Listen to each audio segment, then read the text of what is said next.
नमस्कार। मौलिक फिल्म्स के कार्यक्रम बातचीत में आपका स्वागत है।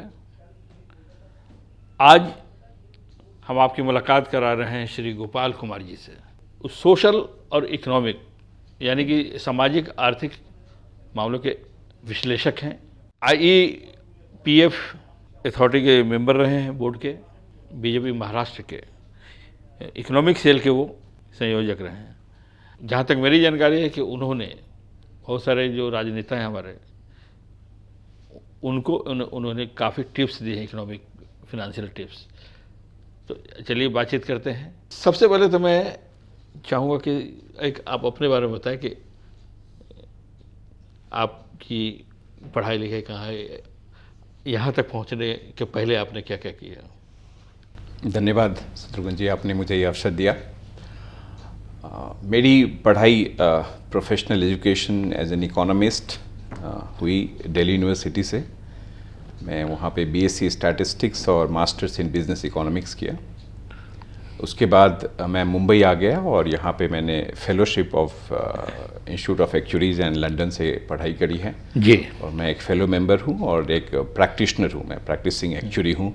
मुंबई में हमारा ऑफिस है और यहीं हम कार्यरत हैं। आमतौर पे जो विद्यार्थी होते हैं पढ़ाई के दौरान ही, स्कूल कॉलेज की पढ़ाई के दौरान अपने विषय को चुन लेते हैं कि उन्हें किस तरफ जाना है।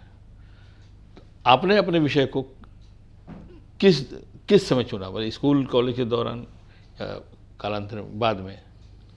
पता नहीं आप विषय चुनते हैं या विषय आपको चुनता है। हाँ। ये कहने की बात है, ठीक है। और बचपन में हमें बहुत कुछ प्रभावित करती है कि किस सब्जेक्ट को पढ़ना है। किसी सब्जेक्ट के अच्छे शिक्षक हैं तो आप उस सब्जेक्ट के प्रति आपका जागरूक हो जाते हैं और पढ़ने लगते हैं।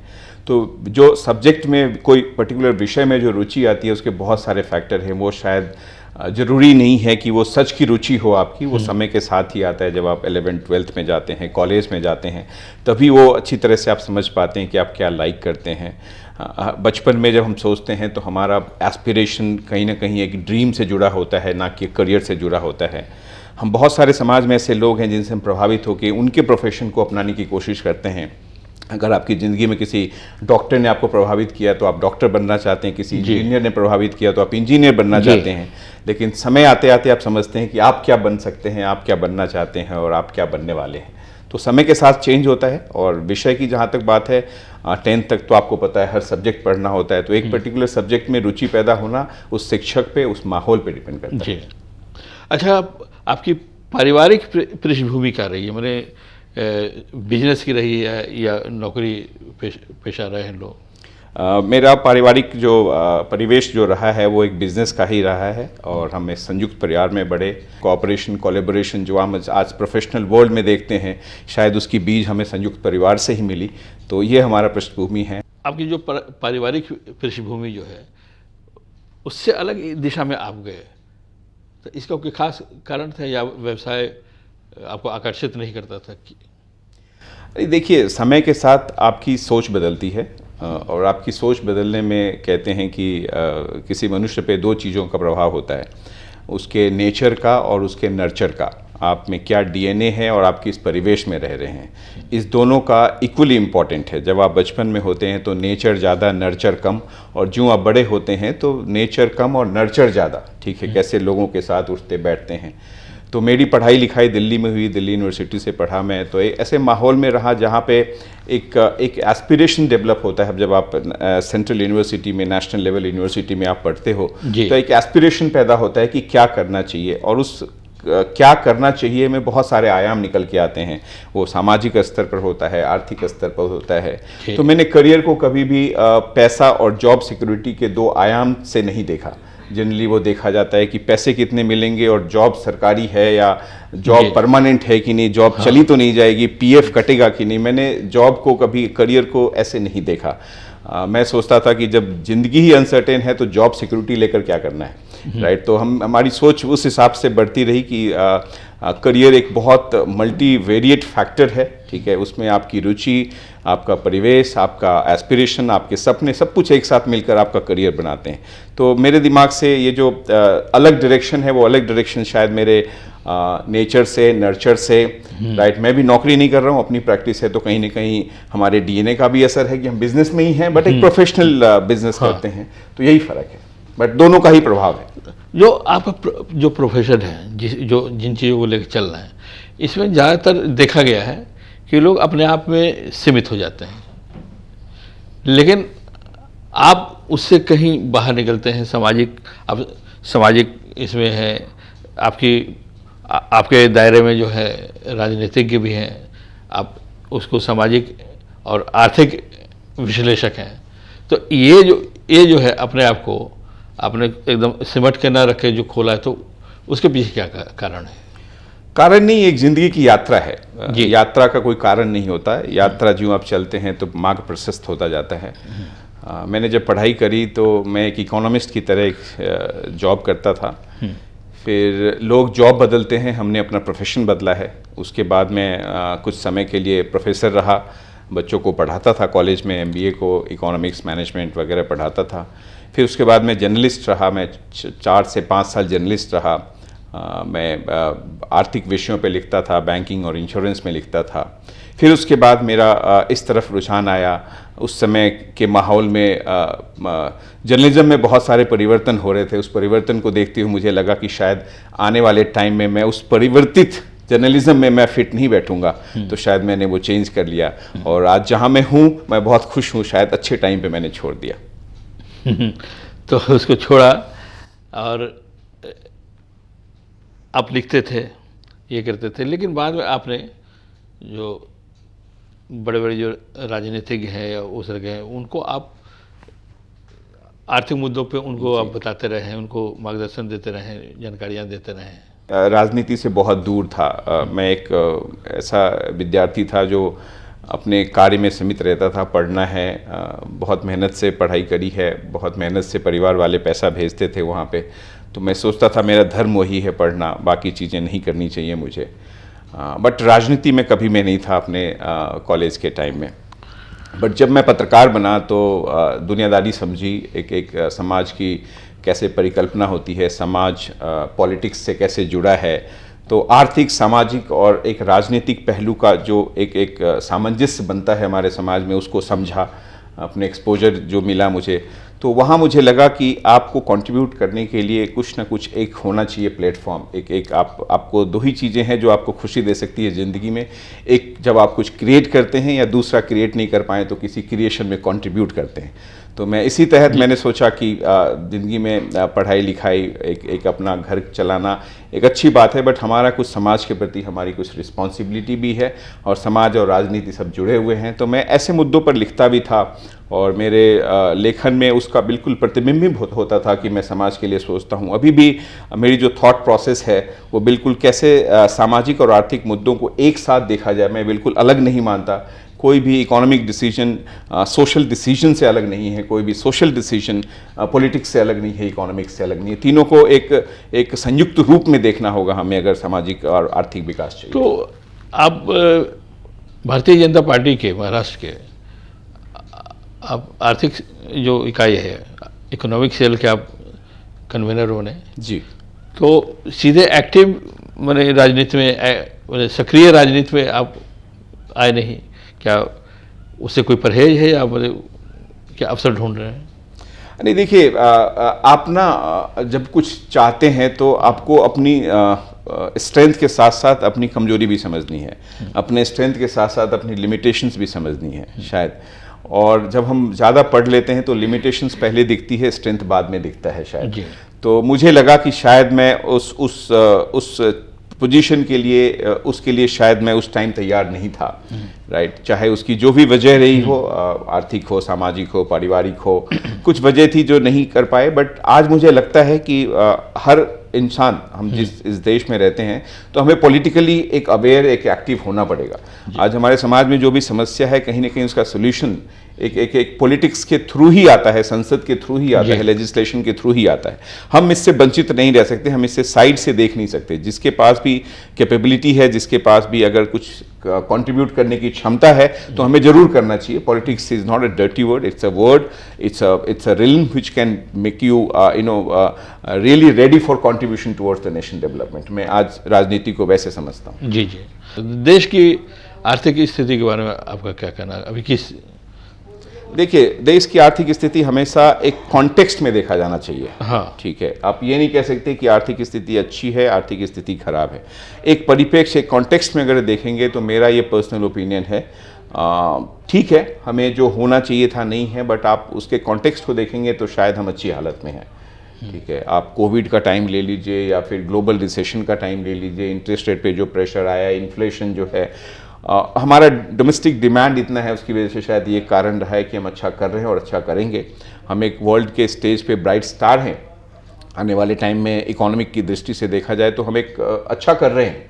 ठीक है, बट ज़रूरत है और अच्छा करने की, कि जो हमारी पॉपुलेशन है, हमारा जो एस्पिरेशन है, पॉपुलेशन की एस्पिरेशन है, उसको फुलफिल करने के लिए ये जीडीपी ग्रोथ रेट सफिशिएंट नहीं, हमें और तेज़ी गति से इम्प्रूव करना होगा। और बहुत सारी ऐसी चैलेंजेज हैं जिन्हें हमें एड्रेस करना होगा सही तरीके से, एक बिल्कुल आर्थिक, सामाजिक और राजनीतिक का एक बढ़िया समावेश करके हमें सोल्यूशन ढूंढना होगा। अच्छा, जो आर्थिक दृष्टि से जो विकास होता है या मौद्रिक स्थिति है, मुद्रास्फीति, ये सब, तो वो तो एक आंकड़े पे, उन आंकड़ों को झुठलाया नहीं जा सकता, लेकिन फिर भी सत्ता पक्ष के जो दावे होते हैं, अब विपक्ष उसको नकारता रहता है, तो आप इसके किस रूप में देखते हैं? ये एक नेचुरल फिनोमिना है। ठीक है, आप निंदक नियरे राखिए वाली बात है। मतलब आपको अपोजिशन का काम है बताना, कमी बताना, नहीं हो तो कमी को पैदा करना। ठीक है, वो एक ऐसी सिस्टम है जिसमें ऐसा होगा। बट मेरा कहना ये है कि ग्रोथ और डेवलपमेंट में फ़र्क है। ग्रोथ एक नंबर है, डेवलपमेंट नंबर के आगे है, राइट। और ग्रोथ में जब आप इंक्लूजन डाल देते हैं तो उसको डेवलपमेंट कहते हैं मेरे हिसाब से। ठीक है, तो growth number is not sufficient, is not adequate. We have to see कि वो ग्रोथ किस स्तर तक जा रहा है, तभी हम उसको डेवलपमेंट कहते हैं। तो आज हम जिस गति से ग्रोथ कर रहे हैं उसमें हमें ज़रूरत है एक इंक्लूसिवनेस की, राइट, जहाँ पे सब लोग ग्रो हों तभी वो डेवलपमेंट कहलाएगा। तो अगर विपक्ष किसी चीज़ की प्रतिक्रिया नेगेटिवली करता है तो शायद उनका ये काम है, और उससे शायद ये जो सरकार में है वो सचेत होंगे, ऐसी मुद्दाओं को समझेंगे। वो तो एक 360 डिग्री ओपिनियन मेकिंग होगी, शायद वो नहीं देख पाए कुछ नेगेटिव चीज़ों को, तो शायद विपक्ष बता रहा हो। तो इसमें मुझे नहीं लगता कि वो कुछ गलत है या सही है, right. They are doing their job and government is doing their job. अच्छा, जब नोटबंदी हुई थी तो उस वक्त सरकार ने कहा कि बड़े नोट हम बंद करेंगे, और उन्होंने 1000 का नोट बंद भी किया। लेकिन उसी वक्त जब उन्होंने कहा कि बड़े नोट नहीं चाहिए, उन्होंने 2000 रुपये के नोट जारी किए। अब इतने साल बाद अब 2000 के नोट को बंद किया गया है। तो ये पहले कहना कि बड़े नोट नहीं करेंगे, लेकिन बड़े नोटों को चलन में लाया, अब बंद किया है। एक इकोनॉमिस्ट के रूप में, वो भी आप सोशल एनालिस्ट भी हैं, मैंने इसको किस रूप में देखते हैं? ये ज़रूरी, मैंने इस तरह की जो बातें हुई ना कह के फिर बड़ा नोट लाया गया, फिर अभी बंद किया गया। नहीं, आपको कॉन्टेक्स्ट समझना होगा। हाँ। सर, जब हमने उस टाइम डीमोनेटाइजेशन किया तो इकोनॉमी के अंदर 86% करेंसी को डीमोनेटाइज करने की बात थी। ठीक है, आज जो हम कर रहे हैं उसको डीमोनेटाइज नहीं कह सकते, इट्स विड्रॉ कर रही है नोट, और वो डीमोनेटाइजेशन था। ठीक है, और ये सिर्फ 10% है, राइट। तो 86% और 10% का फर्क है। उस समय 86% करेंसी आपकी इकोनॉमी से बाहर निकलने वाली थी। क्या होता है जब आप डीमोनेटाइज करते हैं तो आपको इमीडिएटली रीमोनेटाइज करना होता है। रीमोनेटाइज करने मीन्स लिक्विडिटी मार्केट में होनी चाहिए, तो आपको वो करेंसी की जगह बड़ी करेंसी लानी पड़ती है ताकि जल्दी से रीमोनेटाइज हो जाए इकोनॉमी। तो शायद मुझे जो समझ में आ रही है वो 2000 के नोट का लाने का मतलब भी रीमोनेटाइज करना था, जल्दी से जल्दी वो जो गैप है वो फुलफिल हो जाए। और मुझे लगता है, मेरा ये पर्सनल ओपिनियन है, शायद ये पूरा हो चुका है, राइट। और उसके बाद तो नोट 2000 की नोट मुझे जहाँ तक समझ में आ रहा है और जो न्यूज़पेपर से पढ़ के समझ आया कि उसके बाद छपी भी नहीं 2000 की नोट, वही एक टाइम भी छपी थी, राइट। तो वो ख़त्म होने वाला है, 10% ही रह गया है अपने टोटल जो छपा था वो, तो उसको उस हिसाब से देखना चाहिए। और किस लिए किया गया है ये नहीं, इकोनॉमिक मतलब एनालिस्ट के रूप में आप इसको, आपको क्या लगता है इससे क्या फायदे होंगे? देखिए, फायदा नुकसान दोनों ही है। आपको शॉर्ट टर्म लॉन्ग टर्म में देखना होगा, किस सेक्टर पे फायदा है, किस सेक्टर पे नुकसान है, वो भी देखना होगा। जो कैश इकोनॉमी है हमारी, जो ऐसे सेक्टर्स हैं जहाँ पे कैश में काम होता है, वो शॉर्ट टर्म में इम्पैक्ट उस पर होगा। अच्छा, ठीक है। लॉन्ग टर्म पे जिस इंटेंट के साथ ये डिसीजन लिया गया है, ठीक है, उसमें टाइम लगेगा समझने में कि वो इंटेंट पूरा हुआ कि नहीं। बट इमीडिएट इसके कंसर्न्स हैं। हमारी इकोनॉमी एक अनऑर्गेनाइज सेक्टर भी बहुत बड़ा है, ठीक है, जहाँ पे बहुत लोगों की जीविका निर्भर करती है। शायद वो कुछ शॉर्ट टर्म के लिए उस पर इम्पैक्ट तो होगा, राइट, बट उस तरह का इम्पैक्ट नहीं होगा। आरबीआई ने बहुत ऐसी सुविधाएं की है और बहुत सारा ऐसा प्रोविजन है जिससे उन सुविधाओं को असुविधाओं को नहीं होने दिया जाए, और आई थिंक उससे उतनी असुविधा तो नहीं होगी जो होनी चाहिए। अच्छा, देश में महंगाई जो है, जब ये इस सरकार आई थी तो उसने दावे किए थे कि 90 दिनों में हम महंगाई पे कंट्रोल करेंगे, और बहुत सारी चीज़ें, पेट्रोल की कीमत में उन्होंने कहा 30 रुपये लीटर से ज़्यादा नहीं होना चाहिए, जो मार्केट अंतर्राष्ट्रीय बाज़ार में जो रेट है उस हिसाब से। लेकिन महंगाई लगातार बढ़ती रही है। और तो मैं सीधे सीधे ये जानना चाहता हूँ कि ये महंगाई तो रुक नहीं रही है, लेकिन जो सुविधाएं बढ़ी हैं या इंफ्रास्ट्रक्चर पे जो काम हो रहे हैं, तो क्या ये महंगाई रहेगी ही इंफ्रास्ट्रक्चर बढ़ने पे, या दोनों को कहीं नियंत्रण में किया जा सकता है? देखिए, महंगाई जिस समय वादे किए जाते हैं और जिस समय परिस्थिति आपके सामने होती है उसमें बहुत सारा फर्क होता है।